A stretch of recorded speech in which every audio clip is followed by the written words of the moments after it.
Hello बच्चों, so now we are going to discuss about nuclear size. तो बच्चों nuclear size जो होता है ना, आप ध्यान रखें, न्यूक्लियर साइज मतलब न्यूक्लियस का जो वॉल्यूम होता है इज डायरेक्टली प्रोपोर्शनल टू ए। ये क्या कहलाता है? Mass number. तो आप ध्यान रखो, एक ये कॉमन सेंस भी है कि जितना ज़्यादा ए होगा उतना बड़ा न्यूक्लियस होगा। वेरी कॉमन पॉइंट, आप इसको याद रखें। लाइक अगर कोई मान लो छोटा न्यूक्लियस है, ध्यान से देखना आप, तो अगर छोटा न्यूक्लियस है तो उसके पास ये हो गए 3 4। तो देखो इसका साइज छोटा है, मतलब इसका A4 है।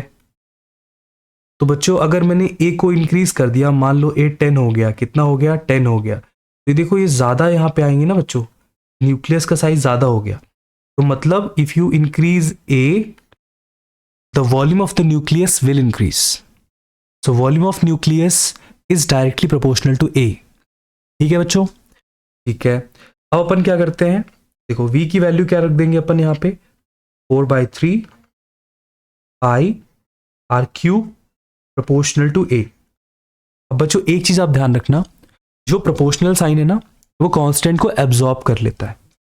तो प्रोपोर्शनल साइन जो है वो कांस्टेंट को एब्जॉर्ब कर लेगा, मतलब 4/3 और पाई को एब्जॉर्ब कर लेगा। ठीक है ना। क्या मिला बच्चों यहाँ पे? आर क्यूब प्रोपोर्शनल टू ए। तो बच्चों यहां से आर की वैल्यू कितनी मिली? ए की पावर 1/3। अब बच्चों हम लोग प्रोपोर्शनैलिटी हटा देते हैं, तो हम लोग को मिल जाएगा आर नॉट ए की power 1/3।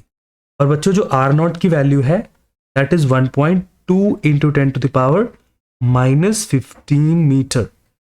Very small distance, this is value of R naught. तो बच्चों इस तरीके से हम लोग न्यूक्लियस का साइज निकाल सकते हैं, मतलब न्यूक्लियस का रेडियस निकाल सकते हैं। तो this is the way how we can find the radius of the nucleus.